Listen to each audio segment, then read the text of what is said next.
सही, screen share नजर आ रहा है आपको? जी जी सर, आ रही है।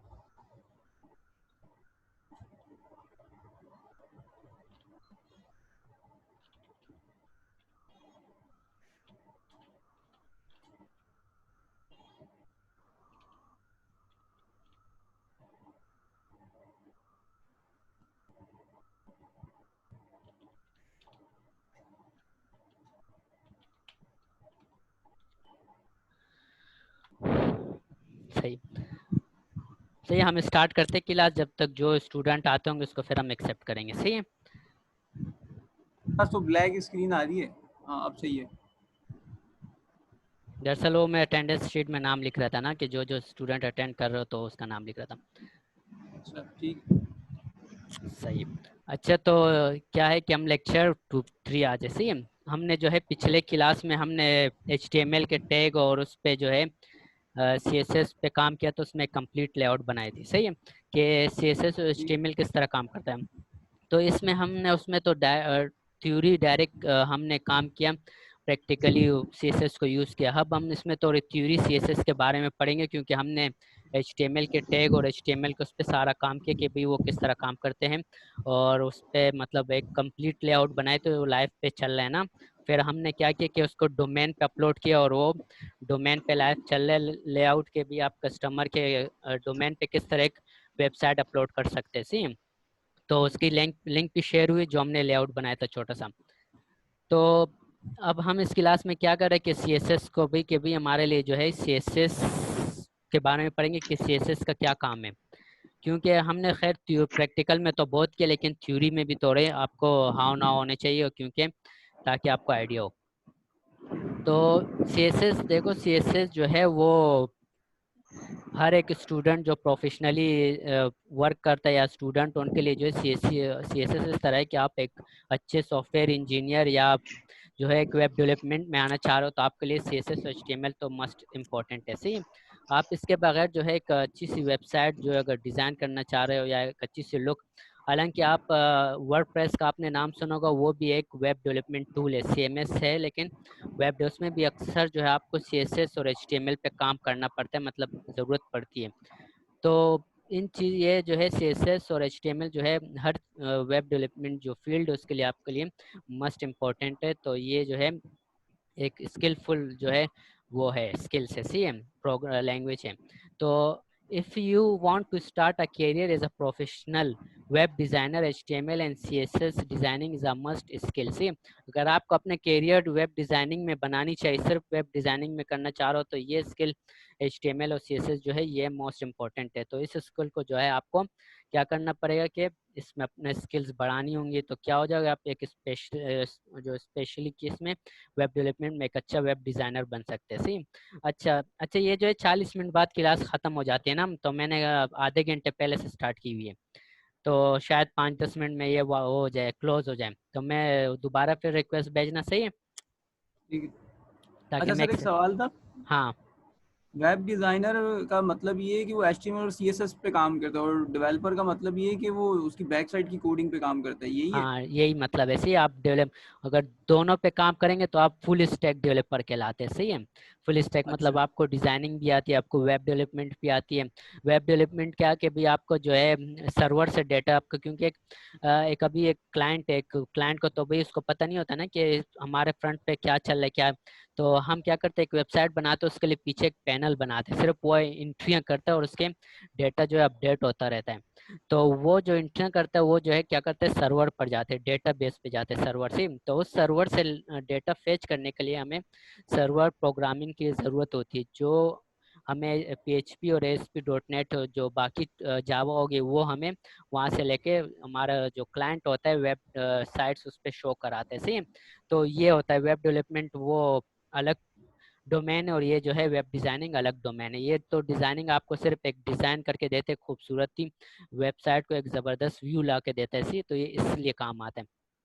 तो तो ये सर हम बहुत, इसमें दोनों पढ़ेंगे हम इस दोनों कोर्स पढ़, में? हाँ दोनों ही पढ़ रहे हैं ना। हमने अभी ये डिज़ाइनिंग कर रहे थे, इसके बाद हम वेब डेवलपमेंट में आएंगे, इसी सर्वर साइड अच्छा। प्रोग्रामिंग पे आएंगे। ये इस क्लास के बाद एक और क्लास पढ़ेंगे हम HTML का, फिर हम जावास्क्रिप्ट पढ़ेंगे। सही है, तो अच्छा सर, एक जावास्क्रिप्ट। और सवाल था। वो हाँ जो हम सर्वर डेवलपिंग साइड पे होते हैं उसमें कौन सी कोडिंग लैंग्वेज यूज कर रहे होते हैं प्रोग्रामिंग की? देखो सी उसमें शार्प वगैरह? मल्टीपल लैंग्वेजेस में पीएचपी भी है, सी शार्प भी और जावा भी है। सी मतलब दो तीन लैंग्वेजेस हैं, तीन सही। तो हम जो है हम करेंगे सी शार्प की लैंग्वेज यूज करेंगे। पीएचपी सी शार्प का यूज करने का ये मतलब ये है कि पीएचपी जो है जो बड़े बड़े जहाँ हाउस होते हैं या बड़े बड़े जैसा टेक्सटाइल्स कंपनी हो गई, जिस तरह आपका शुगर्स मिल हो गई, स्टील्स मिल्स हो गई, इन सब में ज़्यादातर जो है आपके पास डॉट नेट यूज और होता है, सही है। सी शार्प की प्रोग्रामिंग होती है जो बड़े हाउसेज होते हैं। और पीएचपी जो है वो ज़्यादातर छोटे वेबसाइट्स, मतलब ऐसा आपको सिर्फ वेबसाइट बनानी हो या कोई हो तो उसका खैर उसके लिए यूज होते हैं, लेकिन दोनों का जो है बेनिफिट्स है। तो हम जो है सी शार्प की लैंग्वेज करेंगे, सी उस पर काम करेंगे पीछे बैकएंड पे। ठीक है। अच्छा ये तो सी एस एस हम किस लिए कर इसको हमने जो है 2 पॉइंट्स था कि भाई सी एस एस क्यों इम्पोर्टेंट है उसको हमने डिफाइन किया। अच्छा फिर है styling H T M L with C S S, कि भाई हम जो अपने सी एस एस को एच टी एम एल में किस तरह बिल्ड करा सकते हैं, किस तरह उसको ऐड करा सकते हैं, उसका मतलब क्या क्या मेथड है। तो C S S stand for cascading style sheets, इसके पहले जो स्टैंड फॉर है वो कैस्केडिंग स्टाइल शीट्स है, मतलब एक जो है एक शीट्स को एक उसको जो है डिजाइनिंग करना, लुक देना, सही है। अच्छा style can be added to H T M L element in 3 ways, हम जो है अपने जो स्टाइल है हमारे पास सीएसएस उसको हम 3 वे के साथ जो अपने एचटीएमएल में उस पर काम कर सकते सी, तो उस पर जो है अपनी डिजाइनिंग कर सकती है। तो सबसे पहले क्या है कि इनलाइन सीएसएस। तो इनलाइन सीएसएस क्या है कि using a style attribute in HTML element. तो इनलाइन सीएसएस में जो है सबसे पहले तो हमें जो एट्रीब्यूट यूज करना होगा वो स्टाइल का, किसके अंदर जो टैग होते हैं एचटीएमएल का, उसमें स्टाइल का एट्रीब्यूट यूज करके फिर इसको हम यूज कर सकते हैं। अब जैसे मैं आपको एक कोड दिखाता हूँ हमने पिछला जो काम किया, तो उसका आपको शेयर ठीक है, करता हूँ। याद है सर।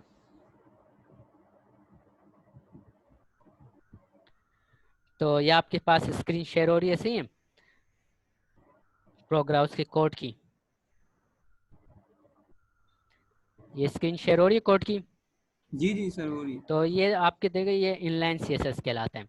ये एचटीएमएल टैग है ना, उसके अंदर हमने स्टार्ट के अंदर यहाँ जो है स्टाइल डिफाइन किया, स्टाइल का ये एट्रीब्यूट, और फिर उसके साथ जो है हमने अपना जो उसके प्रॉपर्टीज, ये प्रॉपर्टीज कहलाते हो, ये वैल्यूज, तो उस पर हमने अपना स्टाइल शीट जो है वो उस पर काम करना शुरू कर दिया इनलाइन, सही। तो ये तो इनलाइन हो गया। फिर इंटरनल सीएसएस क्या है, using a style element in the HTML head, see head section के अंदर हम जो है क्या करते हैं कि अपने स्टाइल के नाम से डिफाइन करते हैं और उस पर सारा काम करते हैं। अच्छा इनलाइन सीएसएस जो हम सिर्फ एक स्पेसिफिक हेडिंग या स्पेसिफिक पैराग्राफ या स्पेसिफिक किसी को डिज़ाइन करना चाहते हो तो हम क्या करते हैं कि इनलाइन उस पर काम करते हैं, इनलाइन उसी को सिर्फ स्पेसिफिक डिज़ाइन करते हैं। अगर फिर हम मतलब इंटरनल सीएसएस ये कि एक पेज के अंदर सिर्फ हमें डिज़ाइनिंग करनी है, तो हम क्या करते हैं उसके पेज के हेडर के अंदर, हेड के अंदर, जिस तरह की ये आपके पास हेड है ना, ये सबसे टॉप में जो हेड है ये स्टार्ट टैग है और इसका क्लोज टैग यहाँ। तो इसके अंदर हम क्या करते हैं कि ये स्टाइल का टैग डिफाइन करके सिर्फ इसी पेज का अगर हम डिज़ाइनिंग करना चाह रहे हैं और इसी पे काम करना चाह रहे हैं तो हम यहाँ इसका जो है स्टाइल का टैग डिफाइन करके फिर उस पर काम करते हैं। तो अब हमने क्या किया कि ये एक हमारे पास टैग है हेडर का, उसको हमने हाइट विड्थ देनी थी, तो क्या किया हमने हाइट और विड्थ, कलर और सब कुछ उसको डिफाइन करके एक खूबसूरत उसकी डिजाइनिंग कर दी थी। तो ये हमारे पास इंटरनल सीएसएस आ गया जो हेड के अंदर हमने उसको डिफाइन किया। अच्छा हेड के अंदर डिफाइन किया, फिर जो ये हमारे पास है, फिर इसके तीसरा सेक्शन है हमारे पास एक्सटर्नल सीएसएस से using one or more external CSS files, ठीक। तो अब क्या है कि मैं मुझे जो है ना सब मतलब एक सेपरेट पूरे एक वेबसाइट है उसका मैं एक ही फाइल बना रहा हूँ सीएसएस के नाम से, सी क्योंकि हमारे पास ज़्यादातर अक्सर मल्टीपल पेजेस में हेडिंग H1 हो गया है या P1 हो गया, और ये मतलब मल्टीपल टैग जो है वो सेम होते हैं।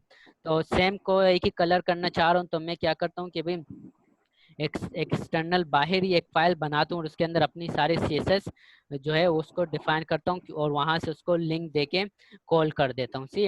अभी जिस तरह मैं यहाँ क्या करता हूँ कि मैंने यहाँ न्यू फाइल वो किया, पेज किया, और अपनी जो यहाँ जितनी भी कोडिंग हुआ हुआ है, जो स्टाइल हुआ हुआ है मेरा, उसको मैं यहाँ से कॉपी करके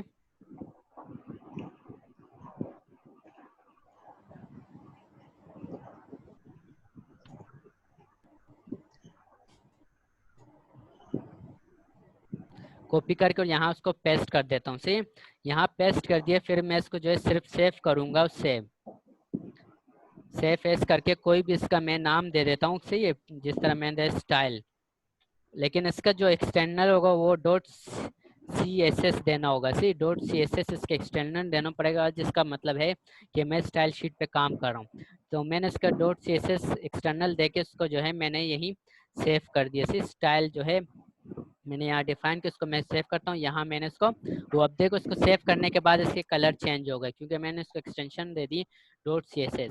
अब मैं जो है इसके बाद उसको अपने फाइल में कॉल करता हूँ। तो मैं यहीं हेडर में इसको रिमूव कर दूँ,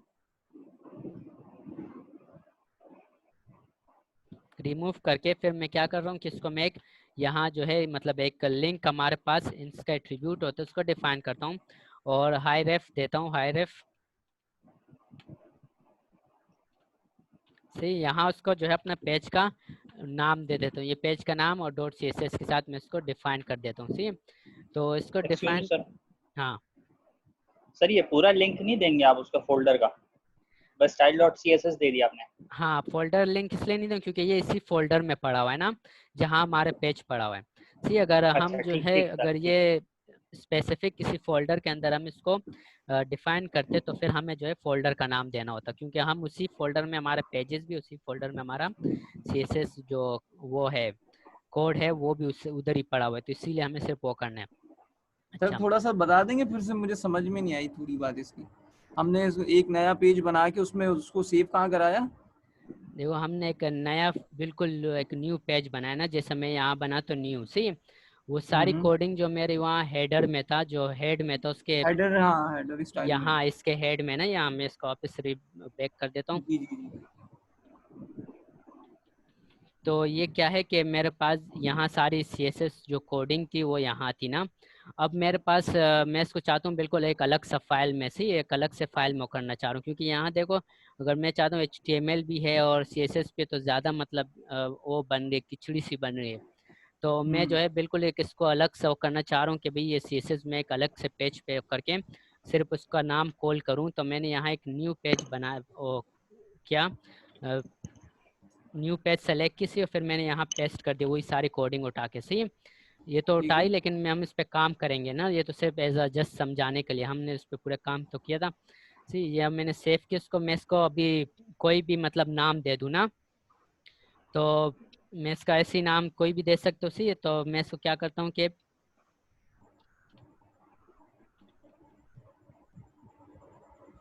लेआउट, तो उसका नाम है, ऐसे डॉट देंगे, एक्सटेंशन होते हैं जिस तरह HTML के अपने एक्सटेंशन था, जी जी। PHP के अपनी, इस तरह इसका भी अपने एक एक्सटेंशन एक पहचान है, तो डॉट CSS इसका पहचान है। सही, तो मैं इस क्या किया कि इसको इस नाम से मैंने यहाँ सेव किया। तो अब मेरे पास देखो ये सेव हो गया HTML जो CSS है वो एक अलग पेज पे। सही, अब मैं वही पेज यहाँ, क्योंकि अभी मेरे पास जो डिज़ाइनिंग करनी है ना, सारी डिज़ाइनिंग लेआउट हो गया। अब मैं आपको इसका वो दिखा देता हूँ व्यू,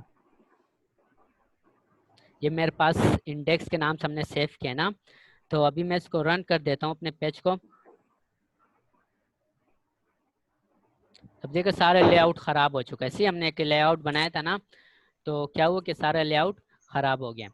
तो इसको क्या करता हूँ कि मैं अभी उसका लिंक दूंगा और नाम दूंगा, तो ये जो है उसको फेच कर देगा। अभी जैसे मैंने यहाँ दिया इसको स्टाइल, उसके स्टाइल के अंदर, सॉरी हेडर के हेड के अंदर सिर्फ दोगे। सही है, हेड के अंदर उसका नाम कॉल करोगे जहाँ आपने वो पेज सेव किया हुआ है। अगर किसी फोल्डर में सेव करोगे आप, CSS का फोल्डर होगा और फिर उसके अंदर आप ये पेज बनाओगे। सी, जिस तरह हमने HTML का पेज बनाया तो उसको ये फिर फोल्डर का नाम दोगे। अब जैसे मैंने यहाँ लिंक, इसके एक टैग होता है सी, वो आप दोगे लिंक, और फिर यहाँ आपने उसका हाई रेफ दे दिया। सी, हाई रेफ मतलब पेज का क्या नाम होता है, सी लिंक के लिए होता है इस्तेमाल। तो अभी मेरा ठीक है, जो ये होता पेज, है रेफरेंस, लिंक का रेफरेंस के लिए होता है ना सर? हाँ लिंक का रेफरेंस आपका जो पेज होता है उसका, उसके लिए वो तो उसको कॉल करने के लिए होता है। अब मैंने यहाँ दो बनाए, खैर मैं यहाँ स्टाइल डॉट CSS कर लेता हूँ। सर लेआउट लिखा था। लेआउट भी था, दोनों दो पेज हमने बनाया था ना। हाँ दो पहले लेआउट बनाया था। डॉट CSS, सी मैंने उसका नाम दे दिया। सी, और फिर ये टैग देते हम उसको, रिलेशन देते कि भाई ये क्या है, रिलेशन मतलब ये स्टाइल शीट है क्या है, स्टाइल शीट, हाँ, उसको हमने डिफाइन किया कि भाई ये स्टाइल शीट का वो है, पेज है, इस पर हमने काम किया है। अगर ये नहीं बताएंगे तो वो उसको फिर नहीं समझेगा कि वो क्या चीज़ दी है हमने। हाँ, अक्सर वो फिर जो है इसको वो कर देते, क्योंकि हम जब जावा स्क्रिप्ट में काम करते हैं फिर हमें जावा स्क्रिप्ट का यहाँ डिफाइन करना होता है कि भाई जावा स्क्रिप्ट को करते हैं। सही है। तो यहाँ टाइप क्या है, डॉट टेक्स्ट, टेक्स्ट फाइल है, CSS। सही है, ये हमने यहाँ डिफाइन कर दिया। तो ये लिंक मैंने दिया और उसको मैंने सेव कर दिया। से अभी मैं उसी वेब जो ब्राउज़र पे मेरा लेआउट तो उसको मैं दोबारा रन कर देता हूँ।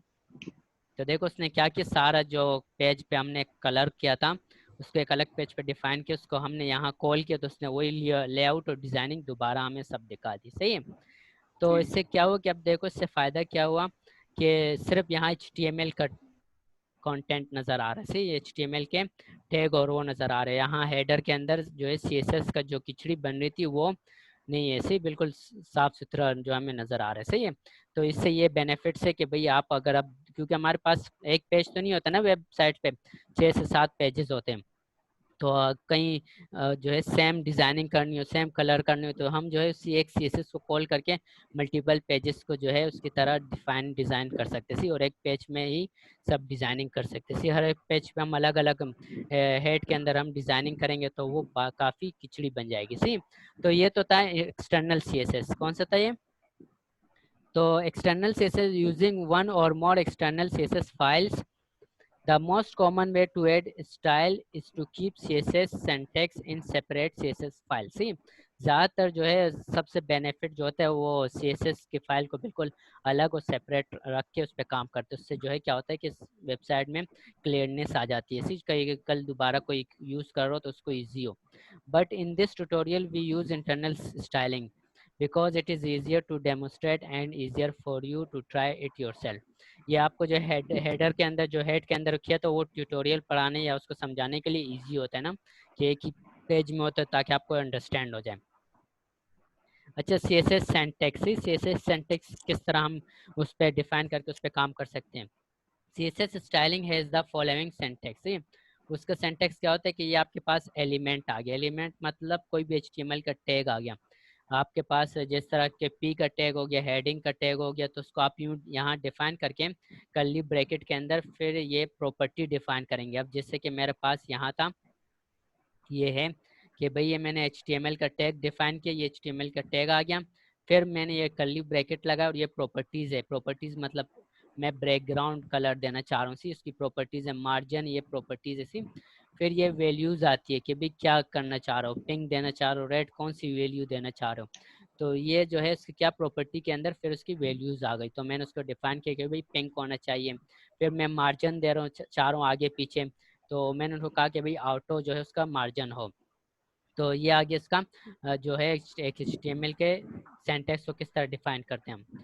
अच्छा, the element is an HTML element name, the property is a CSS property, the value is a CSS value. See, तो एलिमेंट जो है वो HTML का टैग होता है, उसका कोई भी मतलब नेम या ID होती है, सी उसको हम डिफाइन करते हैं। और प्रॉपर्टी जो है, क्योंकि HTML के अपने एक प्रॉपर्टीज होती है कि भाई आप उसको पैडिंग देना चाह रहे हो, ऊपर से कितना मार्जिन टॉप देना चाह रहे हो, सारी प्रॉपर्टी है ना स्पेसिफिक डिफाइन की हुई है। फिर उसकी वैल्यूज है कि भाई आप उसकी अब मैं मार्जिन जो ऊपर से टॉप मार्जिन करना चाह रहा हूँ, तो मैं जो है स्पेस छोड़ना चाह रहा हूँ, तो मैं क्या करूँगा, टॉप मार्जिन 30 या 40 दे देता हूँ। अच्छा, multiple styles are separate with semicolon. See, अगर आप एक ही एलिमेंट के अंदर एक ही जो है एलिमेंट को CSS करना चाह रहे हो मल्टीपल उसके प्रॉपर्टीज यूज करके, तो हर एक प्रॉपर्टी जो है ये सेमी कॉलम के बाद क्या हो जाता है कि एंड हो जाता है। सी, फिर दूसरा जो है डिफाइन करना पड़ता है, जिस तरह के यहाँ था कि भाई मैंने उसको पहले क्या किया, विड्थ दिया 100% से पूरी एक हेडर को, मेरे पास हेडर है ना, ये हेडर, इसको मैंने यहाँ से यहाँ तक पूरा विड्थ दे दिया 100% विड्थ। और फिर उसके साथ जो है क्या किया, मैंने हाइट दी 200, बैकग्राउंड कलर उसका मैंने चेंज किया, जो ग्रीन सा था, और जो कलर है उसका जो टेक्स्ट कलर है, जो राइटिंग है, जो मैंने लिखा, जो HTML के कंटेंट है, जिस तरह ये अल्लामा इकबाल है, इसको मैंने वाइट कलर दे दिया। तो ये क्या है कि भाई एक एलिमेंट को जो है मल्टीपल प्रॉपर्टीज देना चाह रहा हूँ, तो उसको सेमी कॉलम के अंदर एक प्रॉपर्टीज को एंड करूँगा, फिर दूसरा प्रॉपर्टीज को वो जो है रीडेबल करेगा कि भाई मुझे दूसरा प्रॉपर्टीज उसने क्या कहा है कि हाइट दे दो, हाइट दे, तो वो हाइट दे देते हैं। अच्छा, तो ये सी एस एस के सिंटैक्स हो गए। फिर आते हैं inline styling, inline C S S. See inline तो मैंने आपको सारा जो है पेज पे भी डिफाइन कर दिया कि भाई इनलाइन क्या होता है, किस तरह हम उसको डिफाइन करते हैं। तो inline styling is useful for applying a unique style to a unique HTML element. See भाई हम एक स्पेसिफिक चीज़ को जो है उसको कलर देना चाह रहे हैं, स्पेसिफिक हेडिंग या पैराग्राफ को डिज़ाइन करना चाह रहे हैं उसका, या कोई स्पेसिफिक जो है टैग देना चाह रहे, फॉन्ट उसका बढ़ाना चाह रहे, तो हम इनलाइन सीएसएस करते हैं और उसको डिफाइन करते हैं। अच्छा, सबसे पावरफुल जो है वो होता है इनलाइन सीएसएस। ही अगर आप इनलाइन सीएसएस में उसके हाइट विड्थ डिफाइन करेंगे, तो फिर अगर आप एक्सटर्नल या हेडर जो इंटरनल तो एक्सटर्नल, तो उसके अंदर आप उसको यूज़ करेंगे तो उसकी प्रॉपर्टीज काम नहीं करेंगी, क्योंकि सबसे पावरफुल जो है वो इनलाइन होता है। वो इनलाइन को ज़्यादा स्ट्रॉन्ग रीड करते हो, स्ट्रॉन्ग है सबसे। फिर आपके पास आ गया उसका इंटरनल आ गया, उसको जो वो ज़्यादातर प्रिफेयर करते हैं, फिर जो है एक्सटर्नल होता है। तो आप जो है यहाँ से फिर CSS को जो हाइट होगा यहाँ से हटा के इंटरनल पे देना चाह रहे हो तो वहाँ देंगे, यहाँ से हटाएंगे। See this inline styling change the text colour of a single heading. See ये जो है सिर्फ मैं इसको कलर हेडिंग चेंज करना चाह रहा हूँ, तो मैंने यहाँ इसको इनलाइन CSS दे दिया। तो ये तो इनलाइन CSS हो गया। फिर इसके साथ जो है इंटरनल स्टाइलिंग, सी वो क्या है वो हमने सारा अभी डिफाइन किया कि भाई आपके हेड के अंदर जितने भी आप अपने पेज के अंदर स्पेसिफिक एक पेज उसके अंदर आप डिजाइनिंग करना चाह रहे हो, कलर देना चाह रहे हो, उसको आप जो है इंटरनल CSS करेंगे। सी इंटरनल उसको हेड के अंदर उसको डिफाइन करेंगे, और फिर जो है उसका आप अपना सारे स्टाइलिंग करना चाहेंगे तो उसको आप स्टाइल दे देंगे। सी तो ये तो आपके साथ जो है आपका इंटरनल स्टाइलिंग आ गया। सी कि इंटरनल स्टाइलिंग क्या काम करता है।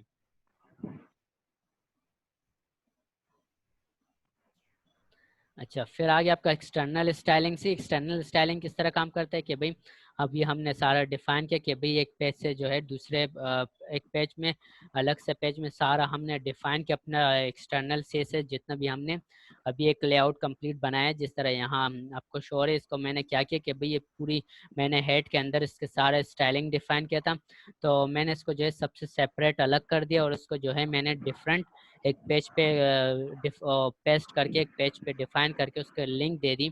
तो उसने क्या किया कि मुझे एक सारा जो है वही स्टाइल शीट मुझे उसी कलर में लेआउट डिफाइन करके दे दो, वही लुक और वही डिज़ाइन दिखा दिया मुझे। तो ये तो आपका जो है क्या हो गया, एक्सटर्नल CSS हो गया। जिस तरह के external style sheets are ideal when the style is applied to many pages. See ये जो है किसके लिए ज़्यादातर यूज़, अगर आप मल्टीपल पेजेस पर काम कर रहे हो और आप सबको जो है मतलब ज़्यादातर जो टैग होते हैं ज़्यादातर जो वो तो उसको सेम रखना चाह रहे हो, तो आप जो है एक स्टाइल शीट बनाओ और उस पर जो है मल्टीपल पेजेस के पर काम, मल्टीपल पेजेस का जो काम है उसमें उसका CSS और HTML सारा वर्क डिफाइन कर दो। With external style sheet, you can change the look of an entire site by changing one file. See, तो वही कह रहे कि भाई हमने सारा जो हमारा CSS था जितना भी था हमने ऐड उसको एक अलग पेज पे डिफाइन किया।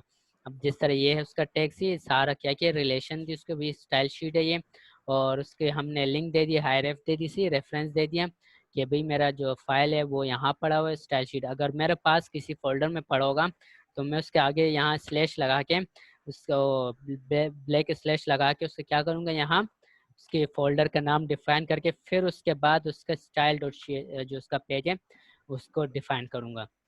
तो ये होगा। अगर मैंने जो है सिर्फ एक उसी जहाँ मेरा बगैर मतलब फोल्डर काम किया और वहाँ जो रूट में डिफाइन किया, तो मुझे फिर क्या करना है, इसको डिफाइन जो फोल्डर्स होंगे उसको जो है शो करने की ज़रूरत नहीं होगी। अच्छा, द CSS बॉक्स मॉडल, सब जिस तरह के एग्जांपल के तौर पे एक हमें एक बॉक्स है। Excuse me sir. हाँ सर ये पीछे वाली विंडो खोलिएगा अभी जो आपने खोली हुई थी। हाँ हाँ सर ये हाँ सर बोलो। इसमें लिंक का टैग जो ओपन हुआ हुआ है ये क्लोज नहीं होगा? नहीं, इसमें क्लोज करने की ज़रूरत नहीं है क्योंकि ये जो है ओपन ही रहेगा, क्योंकि ये हमने लिंक दिया। वैसे वो वाला एक टैग का लिंक नहीं, ये हेडर जो किसी पेज को कॉल करने के लिए है उसका एक स्पेसिफिक लिंक है, आप उसके लिंक के थ्रू इसको अच्छा, कॉल करते हो। उसके अगर क्लोज भी कर दो कोई फ़र्क नहीं पड़ता, और ओपन भी रहने दो तो इससे कोई फ़र्क नहीं करता। सही है, तो इसका सही है क्लोजिंग सर, और सही एंडिंग है, के साथ होनी है, ताल्लुक नहीं है। सही है। अच्छा, फिर एक हमने एग्जांपल के तौर पे एक बॉक्स बनाने से द सीएसएस बॉक्स मॉडल। एक सीएसएस मतलब एज अ जो है प्रैक्टिकली एक वो करना है कि भाई सीएसएस किस तरह काम करते हैं। तो क्या है कि भाई every visible HTML element has a box around its even if you can not see it. See अब मैं जितना भी मतलब काम करता हूँ उसका जो है क्या होता है, बॉक्स होता है लेकिन हमें वो दिख नहीं रहा होता है। तो अभी मैं उसको जो है एक बॉक्स देना चाह रहा हूँ। तो क्या है कि the CSS border property define a visible border around an HTML element. See तो बॉर्डर जो है वो क्या काम, मतलब मुझे एक बॉक्स बनाना है तो मैं क्या करूँगी कि बॉर्डर उसकी जो जैसा भी एक बॉर्डर है ना, यहाँ आपको इस पे दिख रहा है ये पावर पॉइंट पे, तो इसी तरह जो है वो सारे बॉक्स डिफाइन करके उसके अंदर जो है मेरे जितना भी वर्क हुआ कंटेंट वो उसको एक बॉक्स के अंदर हाइड कर देगा। अच्छा, तो द सीएसएस पेंडिंग प्रॉपर्टी, अभी इसमें क्या है कि मैंने पी का वो किया था, एक हेडिंग लिए पी का पैराग्राफ बनाया और उसमें मैंने जो है सारा अपना मतलब स्टाइल शीट के अंदर हेडर के अंदर उसको स्टाइल दे दिया कि भाई उस पी का बॉर्डर हो सी ये सारा आगे पीछे लेफ्ट एंड राइट पे सारा बॉर्डर हो सॉलिड ब्लैक सी सारी लाइन की तरह एक ब्लैक होती है सी, जिस तरह मैंने यहाँ एक बॉर्डर शेड दियो लेआउट पे। तो यहाँ तो हमने बॉर्डर, खैर तो ये बॉर्डर कहलाते हैं। यहाँ जो लाइन जा रही है तो सिर्फ बॉटम में हमने दी सी। अगर उसका पूरा बॉर्डर करना चाह रहे हो तो हम क्या करेंगे कि इसके पूरा बॉर्डर देंगे लेफ्ट एंड राइट पे, तो वो इसको पूरा एक बॉक्स में ले लेगा। तो अब जैसे कि मैं यहाँ करता हूँ, जिस तरह मेरे पास कोड था ना, हमने इसको किया था एक फूटर के किस टैग में लिया, तब मैं इसको दिखाता हूँ।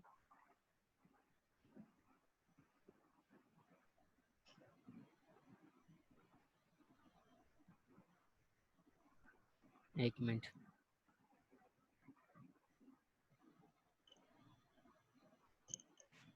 ये देखो कॉलम 4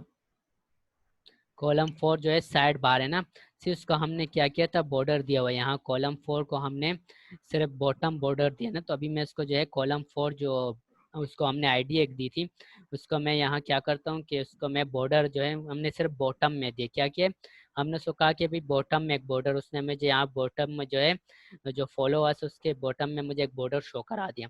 अभी अगर मैं चाहूँ कि भाई इसको मैं इसी तरह उसमें देना चाह रहा हूँ, सारी बॉक्स में देना चाह रहा हूँ, तो मैं ये बॉटम हटा के मैं जो है बोलता हूँ कि भाई मुझे पूरा बॉर्डर दे दो, सी एक बॉक्स सा बना के दे दो। तो मैं इसको सेव करके बॉर्डर दोबारा, बॉक्स। हाँ, तो उसने देखा यहाँ मुझे क्या किया, एक बॉटम ये देखो इस सारे एक बॉर्डर बॉक्स बना के दे दिए, सी लेफ्ट राइट और वो। तब मैं अगर उसमें अंदर अलग सी प्रॉपर्टीज है कि मैं उसको बॉटम में देना चाह रहा हूँ या लेफ्ट में देना चाह रहा हूँ, तो मैं उसको यहाँ डिफाइन कर देता हूँ कि भाई इसको सिर्फ बॉटम में दे दो।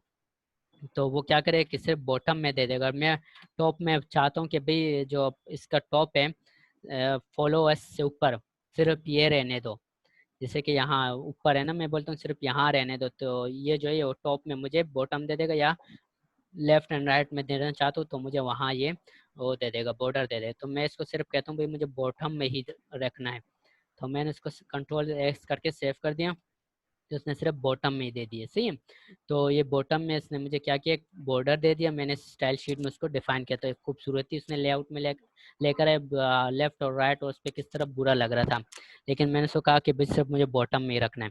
तो ये क्या है कि भाई यहाँ तो हमने पावर पॉइंट में पी डिफाइन किया, लेकिन यहाँ मैंने आपको एग्जांपल बताया कि भाई मुझे जो है सिर्फ बॉटम में बॉर्डर चाहिए, सही। और ये ब्लैक से सिर्फ एक लाइन से चाहिए ब्लैक कलर का स्ट्रेट सी। तो फिर पैडिंग चाहिए कि इसके अंदर जो जितना भी ये बॉक्स के अंदर इनसाइड जितनी भी वर्क है उसको जो है बॉक्स के बॉर्डर जो लाइन से, जिस तरह यहाँ लाइन से उसको स्पेस दे दे। अब देखो उसने स्पेस यहाँ से भी दिया, यहाँ से हर जगह से उसने पैडिंग दी हुई है, सी। तो मैंने इसको जो है क्या किया, पैडिंग करके डिफाइन किया कि भाई मुझे जो है पैडिंग दे दो बॉक्स के इनसाइड। अच्छा, फिर मार्जिन क्या है, मार्जिन जो है अभी बॉक्स के आउटसाइड, जितने ये बॉक्स का आउटसाइड है ना, ये जैसे यहाँ हो गया, तो वो जो है हमें इसके आउटसाइड जो है हमें स्पेस दे देते हैं, मार्जिन दे देते हैं, लेफ्ट और राइट अप और टॉप दब से क्या करते हैं, मार्जिन दे ये देते हैं। ये जो आपने बॉक्स का बताया है ये तो खाली एक स्पेसिफिक साइट पे आ रहा है। मैं यानी कि इस बॉक्स को क्या हम पूरे पेज पे भी यूज कर सकते हैं? इस पेज को उसको तो हर जगह यूज कर सकते हो ना, तो आपको एक एग्जांपल दिया ना, अभी मैं यहाँ एक पैराग्राफ है ना पी का इन्होंने दिया हुआ है, तो मैं मेरे पास यहाँ भी जैसे यहाँ वेबसाइट है ना, ये देखो ये क्या है, पी है ना, तो मुझे मतलब कहीं पे भी मुझे अपना जो है CSS डिफाइन करना तो वो सब जगह काम कर सकते हैं। अब जैसे मेरे पास ये पी एक टैग है, वो TD का एक टैग है, सही है। तो मैं जो है चाह रहा हूँ कि भाई मेरा यहाँ क्या हो, बॉक्स हो ना, तो मैं यहीं स्टाइल शीट में पहले यहीं कर देता हूँ ताकि आपको समझ आ जाए ना। तो मैं यहीं इसको कह देता हूँ कि भाई बॉर्डर दे दो, this meeting will and in 10। अच्छा 10 मिनट में एंड होगा, सही।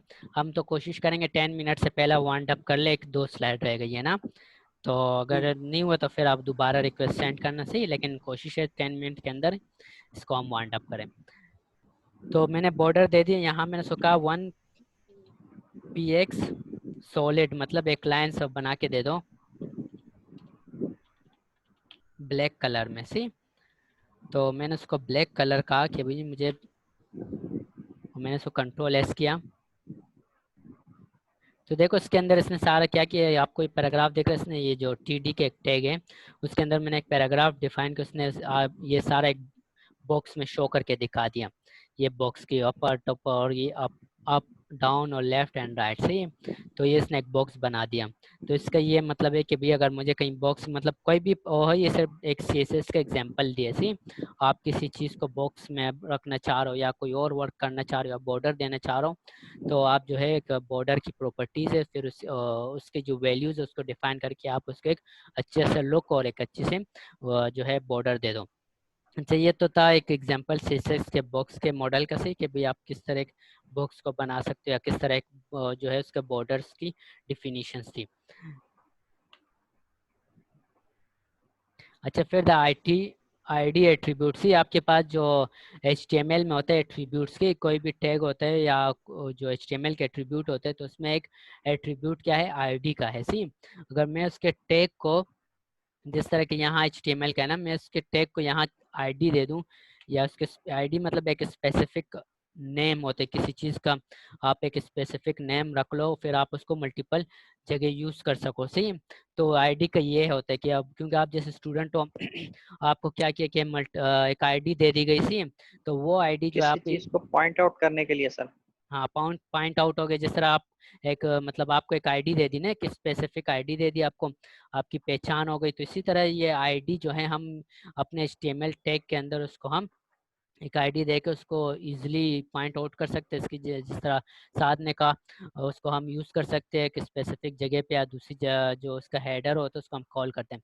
तो इससे ये हो कि देखो आपके पास H1 की हेडिंग हो गई, वो मल्टीपल टाइम यूज़ हो रहा है। आपके पास जो है क्या है कि हम एक डिव में, डिव होता है कंटेनर ना, तो हम एक डिव में क्या करते हैं कि अपनी जो भी, अब जैसे ये एक डिव है ना, डिव कंटेनर होता है, एक स्पेस देना होता है, तो हम उस डिव को क्या करते हैं कि उसको अगर हम डिज़ाइन या कलर स्टाइल देना चाह रहे हो तो उस डिव को हम एक स्पेसिफिक ID दे देते हैं ताकि उसको स्टाइल और कलर देना आसान हो। क्योंकि अब हम मल्टीपल डिव यूज़ कर रहे होंगे, तो अब जब हम अपने स्टाइल शीट में उस डिव के नाम से अगर DIG डिव को अगर हम यहाँ डिफाइन करें कि जिस तरह की ये है कि मैंने एक डिव दे दी और मैंने उसको कहा कि भाई ये डिव है मेरे पास, एक कंटेनर है, इसको आप क्या करो को इसका कलर चेंज कर दो, इसका जो है आप फॉन्ट बढ़ा दो, सी। तो क्या होगा कि मेरे पास जितने पेज में जितना भी हमारे पास डिव का टैग होगा वो सब पे वो जो है जो स्टाइल शीट होगा अप्लाई कर देगा। तो उसके लिए हम क्या करें कि भी हमें एक स्पेसिफिक ID देनी है या एक स्पेसिफिक ऐसे वो देना है कि जिससे वो यूनिकनेस हो, उसको पहचाने। तो मैंने यहाँ इस जैसे ये वर्क हुआ है, सी, यहाँ से यहाँ तक देखो ये डिव स्टार्ट है और इसका एंड जो है यहाँ है।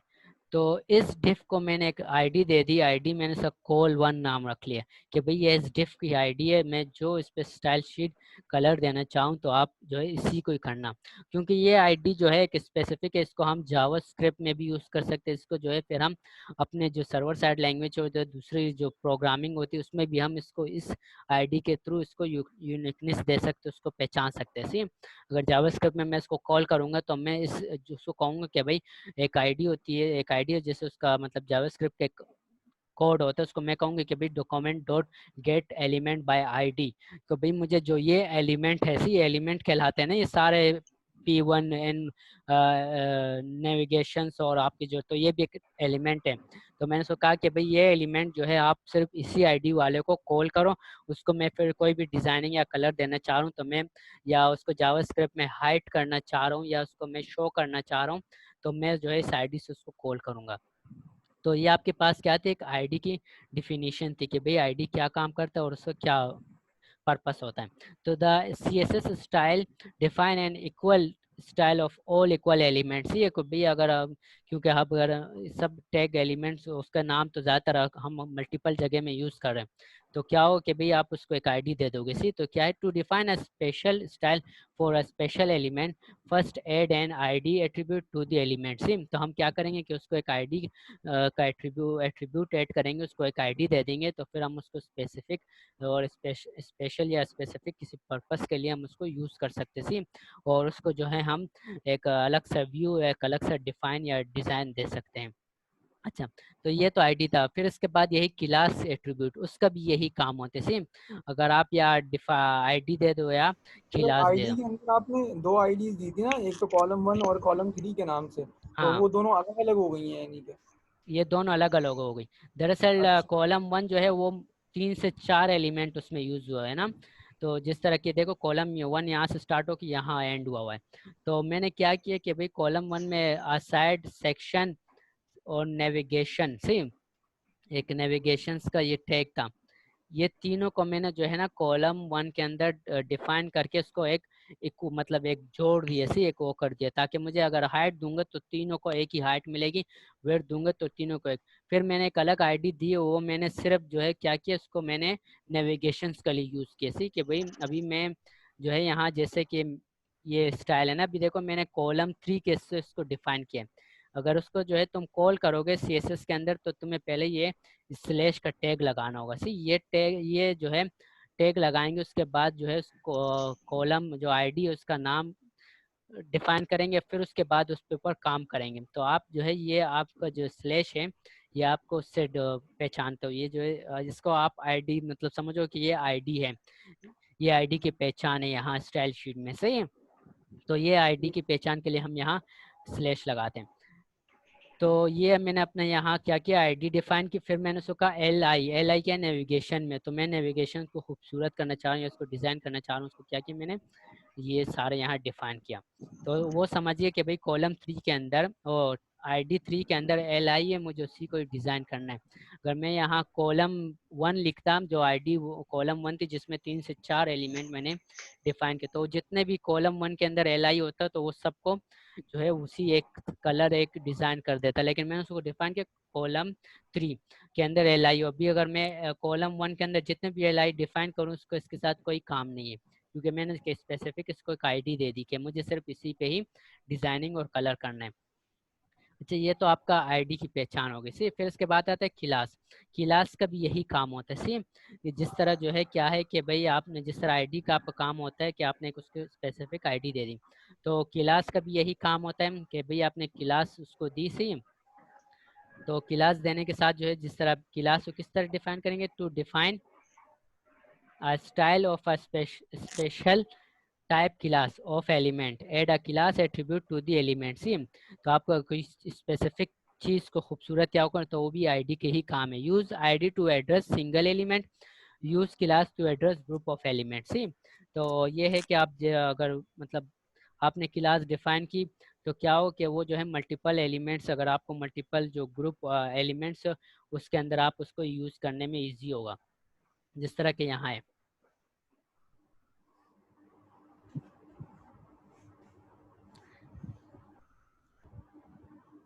अब मैं इसको जो है ये आईडी है, मैं इसको यहाँ क्लास दूंगा, तो ये क्या हो जाएगा, क्लास मैंने आईडी को मिटा के यहाँ मैंने क्लास दे दी। सही है। तो इसको डिफाइन करने का तरीका ये होता है कि आपने क्लास दे दी और ये कहा कि भाई ये मेरे पास एक क्लास है, तो ये सारे जितना वो है इसके अंदर एक ग्रुप बन जाएगा। सही, कॉलम 1 कॉलम 2। तो अब क्या होगा, अगर आप इस क्लास को डिफाइन करेंगे कॉलम 1 के अंदर जितने भी एल आई हो, जितने भी वो हो, और फिर उसके बाद जो है आप इसको ऊपर वर्क करेंगे, तो आपको अगर कॉलम 3 के अंदर भी जितने भी एल आई मिलेंगे वो सबको ये क्या करेगा, कलर दे देगा, डिज़ाइन कर देगा, चेंज कर देगा। सही।